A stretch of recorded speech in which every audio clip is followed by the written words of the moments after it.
Well, a big night tonight. It is, of course, the Manawatu Ministock Champs, the adult Ministocks this time. Pretty good fields too for the event, and it's something that all the Ministock guys, the adults and ladies, look forward to. We decided to have a look at the entries and just see who's going to be there. And here we go, 69p, Stephen Mann is one of the entrants. And we suddenly thought, what do we know about Stephen? The answer is very, very little, so we decided to grab him and have a little bit of a chat. I started probably about 4 years ago. I was lucky enough to have a drive in 69p youth Jesse Barber's car. Yes. And from there, his stepdad Kieran offered me the car to drive when Jesse wasn't driving. Now, let's look at this car, and I tell you what, it's lovely. It's a great, I was going to say a great colour, but it's a natural colour. Tell me about the car. Where did it come from? The car came from Peter Reeves. What happened was Nathan Reeves went out to Peter's and was talking to Peter about it. I'd met Peter a couple of times. Yep. And Peter says, I might have a car out the back he'd be interested in. Oh. So me and Kevin Gumpher the next day, we rolled out there and we went out the back and had a look. It needed a little bit of work done to it. Yes. But we said, yep, we'll take it. And we bought it. Everyone reckons I stole it. I got it for a good price, but we've done a lot of work to it since then. Yeah. So for you, why Ministocks? I mean, from the affordability level, I can understand that because you can spend a hell of a lot of money on some classes, but this is a great place for you to be, and that's the one you feel comfortable with. Oh, definitely. I've had a go in a couple of stock cars at Harrisville, one race meeting here in Nathan Reeves' car. Yeah, fun, but if I got hurt, I wouldn't be able to go to work Monday. And that's an important consideration. Exactly, and these are affordable, and we still can have as much fun probably as they do, and don't get hurt. What sort of money can you get a reasonably competitive car to start with? Probably competitive car, you're probably looking at between sort of 7,000 to sort of probably 10 nowadays. You know, That's a good place to start, though. That's a good probably place to start. Like by the time we bought this, got everything done to it. Probably owed us 7,500, 8,000. Yeah. Well, that's affordable racing. How about the sponsorship side? I see you've got Desire Jewellery on the front here. Yes, Desire Jewellery is owned by Kevin and Monique Gumpher.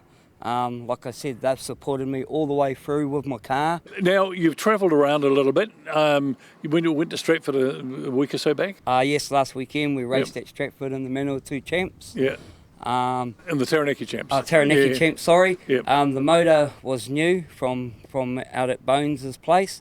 We had a couple of little niggly problems with fuel. But overall, we got 8th out of, I think, 19 cars, so it wasn't too bad a night. So the interesting thing about the Ministocks is, as we know, they're all pretty much of a muchness going the same speed. It's really driver ability that is going to win races. Oh, definitely. Yep. If you can drive nice and smooth and get it around the track, it makes it easier. One little mistake, you can lose 2 or 3 placings pretty easy. Before I won my first race, I was just about to win a race at Wanganui, 1 lap out, and I got a bit excited and got hooked onto someone's bumper, and that was the end of that. The thing that I find interesting, look at your wheels. How did you do that? My wheels have been hydro-dipped by Craig Burquest and Sanson. He's hydro-dipped them, so if anyone wants any hydro-dipping done, he's the man to get. They look a little bit different. They do look a bit different too.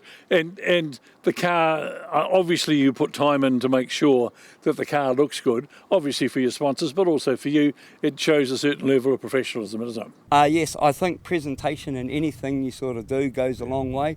So this car, you're happy with it? You're going to keep it exactly the way that it is? Yes. No, we'll probably keep it like this. I got a lot of thanks to Alan Bones Burton for all the help he's given me. Like I say, who else would give you a motor to lend and at the end of the season make a decision, do you want to buy it or rebuild your own? It's just awesome the amount of people that are willing to help you. If you help yourself, I suppose it comes down to. It's really where the sport is, though, isn't it? The good thing about it is everybody helps each other. And if someone's having a problem, there's always someone to go to and say, hey, listen, I'm having problems doing this. Yeah, it's true. And, last season, Blake Barnett, he taught me a lot on how to set the car up. He put it on the scales the first few times and showed me, and that's a lot of it too. is making sure your car's set up right on race night. And you're loving it enough to want to carry on? Oh yes, definitely. Yep. No, I don't want to stop. Well, on that note, mates, thank you, Stephen, for your time. All the very best in the Manawatu Champs tonight. Great car. Keep it up. It looks $1 million. Thankfully, it didn't cost $1 million. And we look forward to seeing you out on the track for a good time in the future. Thanks very much, Dave. And thanks to Speedway Gladiators for having me on your show. Mate, it's our pleasure. There he is, Stephen Mann. It's the 69p car. He'll be out there in the Manawatu Adult Ministocks Champs tonight. Will he be on the podium? We'll have to wait and find out. 18. Get the green. Cody Hodge straight away out in front, leading the 17. Oh, one's been spun up there. That's the 227. So one of our title contenders sitting fourth on, well, he's sitting on fourth on points. Cody Hodge out in front, the 127W. 971 trying to make his way through. Gets up into fourth. There's our 66. Sunk in the pack a wee bit there. There's the 66. Still Hodge leading at the 127 from the 17S. 971. Back to the 56S. 72. 17B. 46. 77P. 8P up there as well. There's Charlie in the 7. 66S now to the inside of the 22P. As we lose Holly Lowe in the 56. She's to the infield. Craig Mason, the 66S. Trying to get by Sally Barr. There's Smith. Looks to the outside of the 17S. Sally Barr holding off the 66. Craig Mason. Cuts off the 7S car. Charlie O'Hara as well. Now Ayrton Smith has got by the 17S up into second spot. So Craig Mason's going to have to finish in the top 5 to secure the title. When we go red, we've got one facing the wrong way. Turn 4, and that is the 888P car of Nathan Gillard. Greens are on, and Cody Hodge is your race leader, the 127W.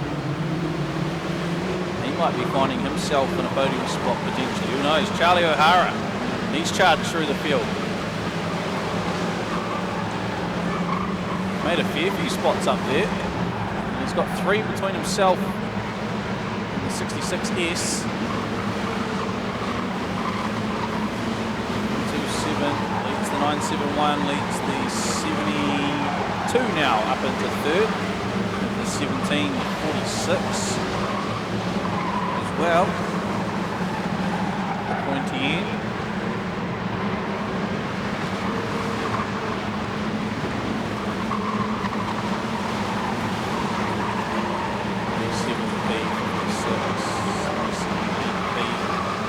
Charlie O'Hara at the 7B, going to make up another spot there. Won the West Coast Champs. 127 last lap. Yep, last lap here, and the last lap. So I think Ayrton Smith could have done enough. Oh, 66, yes. He passed about 3 cars over the pole line there going into turn 1. The 66, yes. Made a fair few spots there into turn 1 on the pole, but it's Cody Hodge that takes the win. Ayrton Smith in second should be enough to take the title. Another big night tonight for the Manawatu Sidecar Champs, and the boys are very, very keen to see who's going to end up on the podium. Well, we decided to catch up with another sidecar combination that we haven't spoken to, 5P. It's Wingnut and Sam McNaught. Mate, Wingnut 5P, hey, you had a win a couple of weeks ago. Yeah, we managed to keep our nose clean and get in front and hold instead of doing that last thing where you overthink it and make a mistake. So yeah, pretty proud of our first sort of season together. Well, that's good. Well, we're going to talk to Sam in a moment about how he succumbed to be your swinger of all people. But let's spend a minute talking about the bike. You built it. Yeah, I decided to build this about 10 years ago when an old bike we were on was sort of running out a bit of life in it. So yeah, did it on a very cheap budget of $5,000, and it's 10 years old now, and still chugging along. Well, you've got a new swinger this year, Sam McNaught. Sam, I've got to ask you the question. When you were asked, you could have said no, particularly with this guy. What's your experience in sidecar racing? Well, I had zero experience before this. That's why you said yes.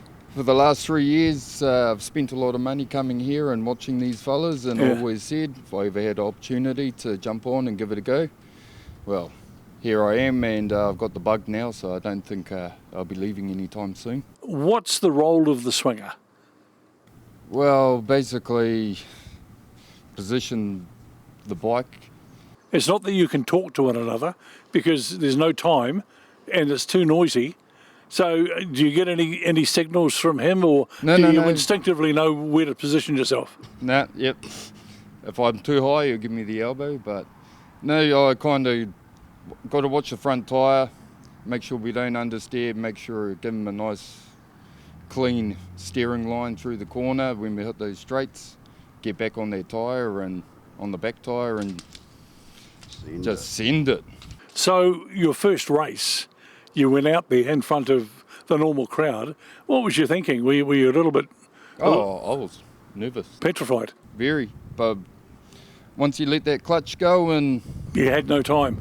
I got into it pretty quick. I've always chased a bit of a adrenaline buzz, so this kind of stuff is right up my alley. And the good thing about it is you haven't managed to come off the bike. I'm going to talk to Wingnut about that in a moment because we have seen people do that. So you're hanging on for dear life. Yeah, well, my missus gave me a proposition. I've got to stay on for the rest of the season and not come off. Yeah. And I'm allowed to road bike. Now, Wingnut, we see sometimes riders come off, bikes roll, there's contact, and sometimes the guys hit the wall and you think, goodness me, and they're lying on their back like a duck out of water until they perhaps stop getting winded and get a bit of air back in their lungs. You've obviously done that a few times. Yes, we've had a reasonable amount of accidental accidents, as I put them. Yes. But yeah, you do. You sort of bounce back and recover, if you're passionate about it. I'm not ready to retire yet. But the wall's pretty unforgiving. It tends to break a few bones occasionally. Have you had some breaks? I'm up to about 48 now. What would you put as a highlight? What of your best successes? I think my best success has just recently come with, not last year, the 3 years previous to that, we managed to win the top points in Palmerston 3 years in a row. It's never been achieved. My R&R sponsor, Richard Hercock, was the first one to win it in '84. I've had it 5 times as well. So that's probably what I feel. We've had 3NZ down at Christchurch, Ruapuna, but unfortunately that ended up in a big crash because the swinger had come off the bike before us, and yeah, that was pretty much snapped the front of the bike off, and I was 2 weeks in Christchurch Hospital with 8 broken ribs, punctured lung and a broken arm, 16 screws. Before you retire from the sport, and I think there's going to be a way away yet, is there anything on your bucket list as far as sidecar racing is concerned? My bucket list was to win the New Zealands. Now, from your side, you know how good it's going, and you're just trying to think, how the hell am I going to get an extra inch or an extra half metre or something to get in front of a horse whoever is leaning on your shoulder? That crowd can carry you, especially on a championship, because they get so involved with it when you are that close that they don't know where you're going, and that just makes you ride actually a lot better. And all championships, the pace increases like another 5k an hour. Yeah. And, it's hard to keep up with some of them sometimes, the money that they're putting into it.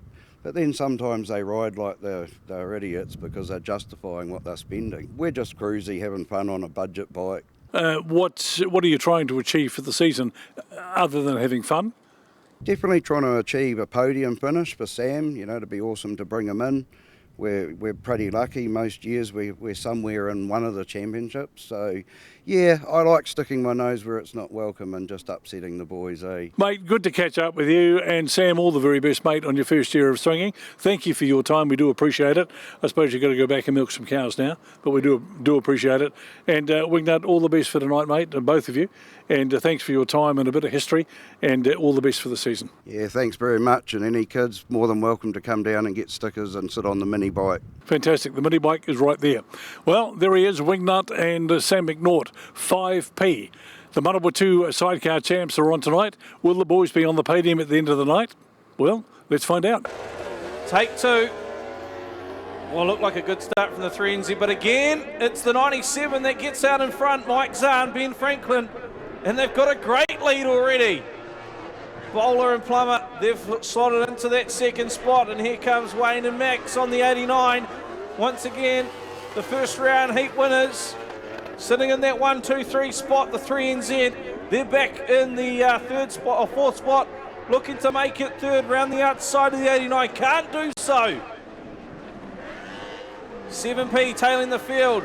Mike Zahn, Ben Franklin, way out in front. 27, Craig Bowler and Plummer, they've got second. Here comes a 3NZ underneath. Oh no, Wayne and Max have got it back. Wayne and Max slot back into third spot as the 3NZ just collected it. White flag, one to go though for Mike Zahn, Ben Franklin. 27 of Craig Bowler and Plummer holding on to that second spot. Wayne and Max led in third. And now the 7 bikes joined in on the party. Problems for the 3NZ. The 3NZ off, but they're out in front. They're way too good. Shut the door. Mike and Ben, they've taken it 4 from 4 tonight to take back-to-back Manawatu Championships. The 97 bike is back on top. The Stinger is back on top. 3-time champions for this combo. 4 in total for Mike and Ben. They were unlucky at the Robin Pratt. That went the way of the 3NZ bike, who pulled off with some problems. But Manawatu champions yet again. Mike Zahn, Ben Franklin on the 97 bike. Give them a massive round of applause. 4 from 4 tonight.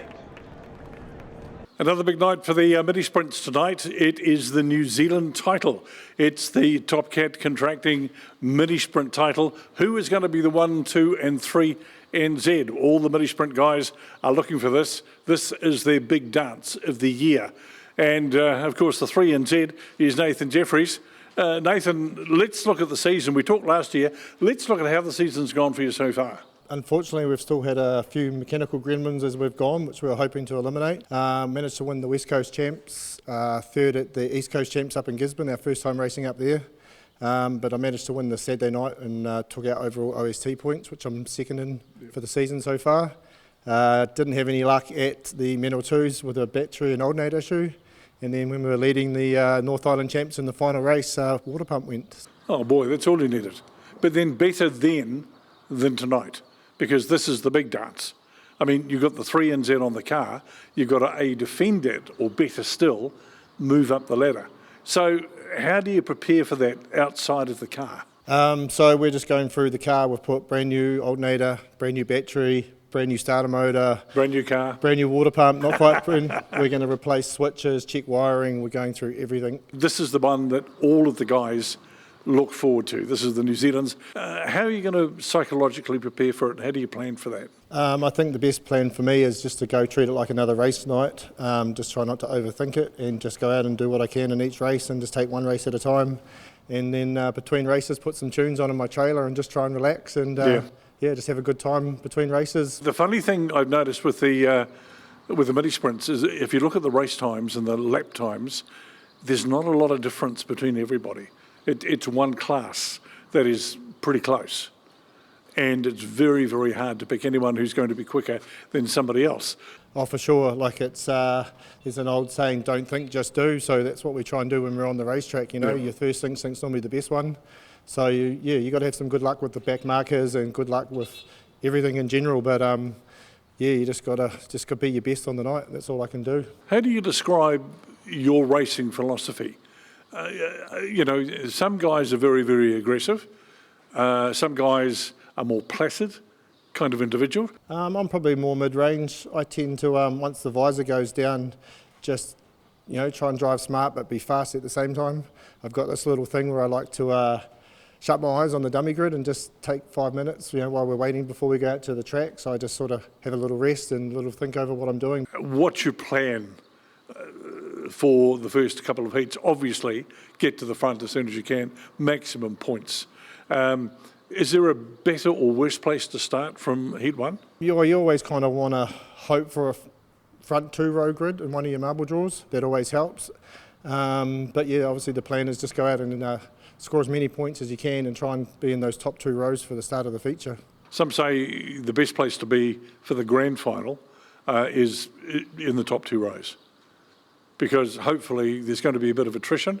There's going to be less cars in that final.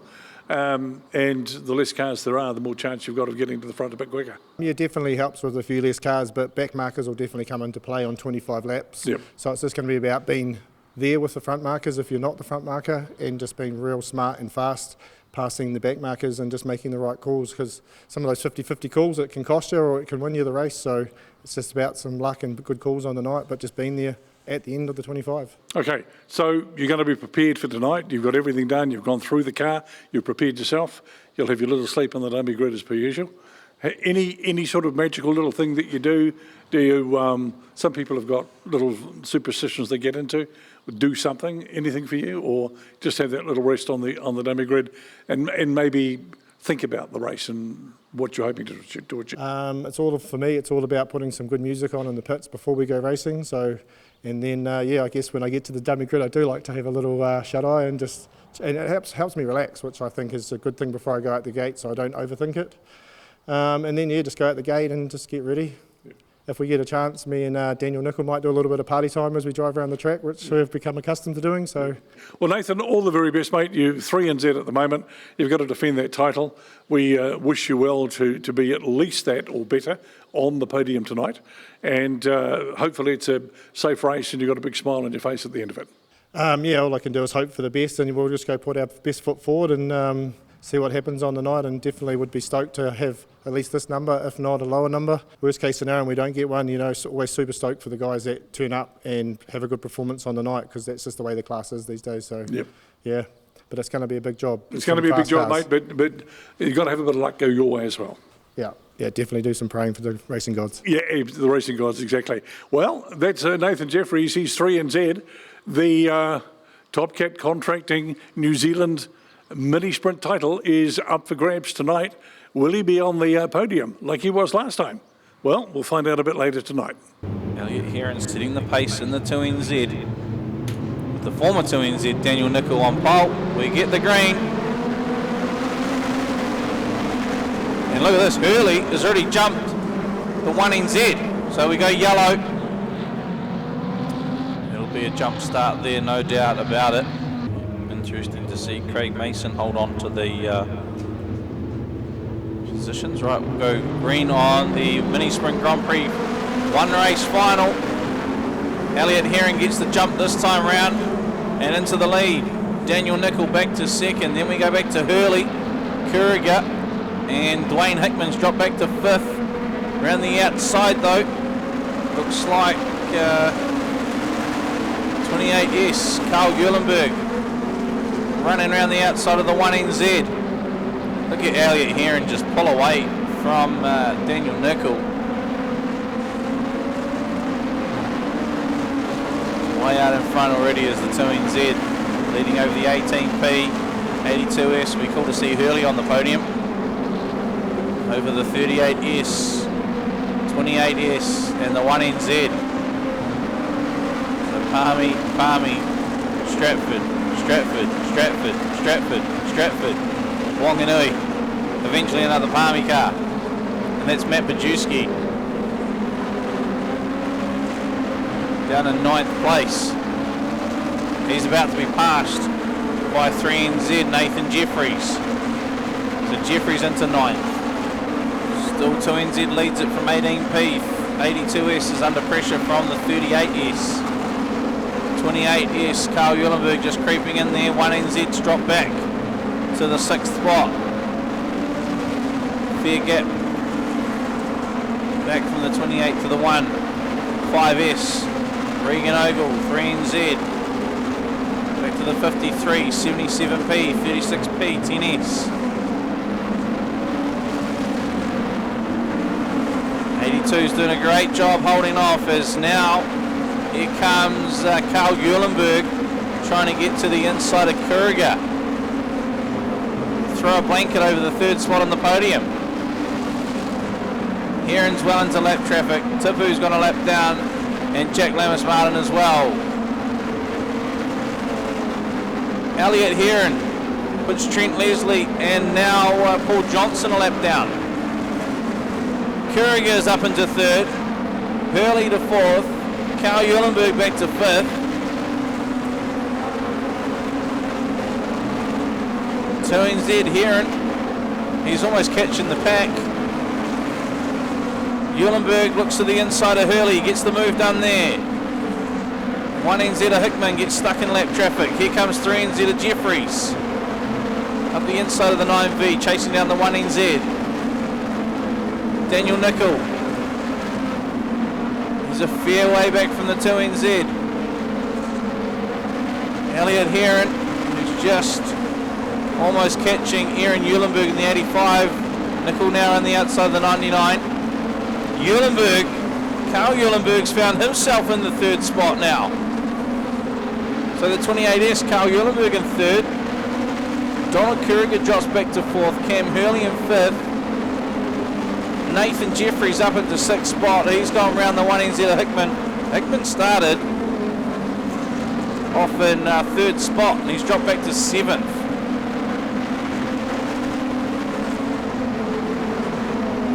Elliot Heron stuck in behind Aaron Eulenberg. I'll tell you what, Daniel Nicol is actually closing the gap. The 18P on the 2NZ.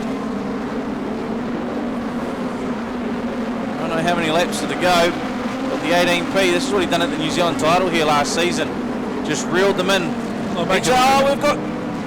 Whoa! Nichols hauls it up just in time. Makes a slight little bit of contact. Here we go, we've got the green. Heron's foot to the floor down. Nicol to the high line. Eulenberg holds on to that 3rd spot. Jefferies now gets it quite sideways. Hickman to the high line. Heron's quick in that 2NZ. Relinquish the 1 in Stratford to Dwayne Hickman. And look at Daniel Nicol winding up. Eulenberg trying to go with him. Nathan Jefferies trying to hold off Dwayne Hickman, and Jefferies now to the high line of Cam Hurley. That's only for 4th. The top 3 are starting to pull away.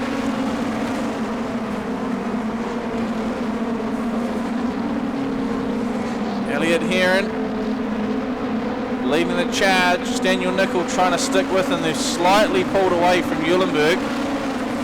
Nicol's liking this high line. Jefferies has found himself in 4th. He'll throw a line out, try and reel in Eulenberg. I think he might run out of time though.